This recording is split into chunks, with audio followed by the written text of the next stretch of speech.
मित्रांनो, 1 फेब्रुवारीच्या दिवशी शनिवारच्या दिवशी माघी गणेश जयंती आहे। या दिवशी तुम्ही फक्त एक काम करा, या एक कामाने तुमच्या घरात श्रीमंती येईल। हे एक काम तुमच्या घरात श्रीमंती आणणार आहे। मित्रांनो, 1 फेब्रुवारीच्या दिवशी श्री गणेश गणपती बाप्पाची जयंती आहे, म्हणजेच हा दिवस गणपती बाप्पाचा जन्मदिवस आहे। हा दिवस तुम्ही उत्साहात साजरा करावा। श्री गणेश गणपती बाप्पाच्या मंदिरात जाऊन गणपती बाप्पाचे दर्शन घ्यावे, मोदकांचा नैवेद्य गणपती बाप्पाला दाखवावा आणि त्यानंतर गणपती बाप्पाची सेवा करावी। गणपती बाप्पाची घरी सुद्धा तुम्ही पूजा करावी। या दिवशी भरपूर ठिकाणी गणेश स्थापना सुद्धा करण्यात येईल।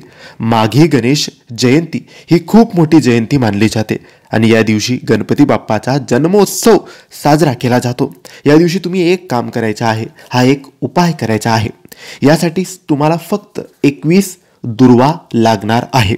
तुम्हाला 21 दुर्वा आणायचा आहे आणि सकाळी, दुपारी, संध्याकाळी केव्हाही तुम्हाला जेव्हा वेळ मिळेल तेव्हा तुम्ही तुमच्या देवघरासमोर बसायचं आहे।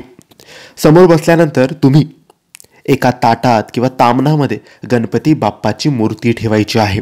तुमच्या घरात गणपती बाप्पाची मूर्ती असेल तर तुम्ही ती मूर्ती त्या तामणात, ताटात किंवा ताटलीत ठेवायची आहे। मूर्ती नसेल तर एक पूजेची नवीन कोरी सुपारी आणून ती सुपारी ठेवायची आहे।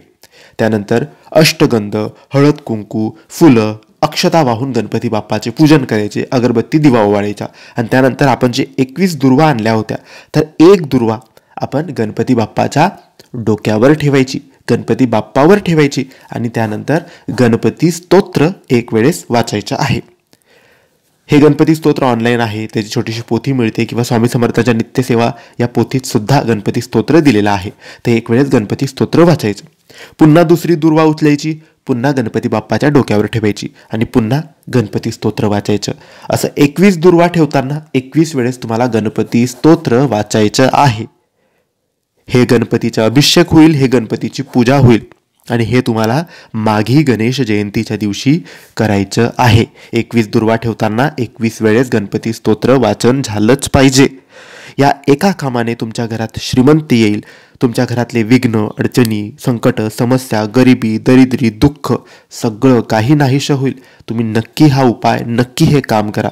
त्यानंतर दिवसभर, रात्रभर ते गणपती बाप्पाची मूर्ती, दुर्वा तसंच राहू द्यायचं। दुसऱ्या दिवशी आपण जेव्हा देवपूजा करू तेव्हा तिथून सगळं उचलायचं, गणपती बाप्पाची मूर्ती गणपती बाप्पाच्या जागी ठेवायची, ती दुर्वा तुम्ही वाहत्या पाण्यात विसर्जन करायचं। अशा रीतीने हा उपाय, हे काम तुम्हाला माघी गणेश जयंती 1 फेब्रुवारी शनिवारच्या दिवशी करायचं आहे।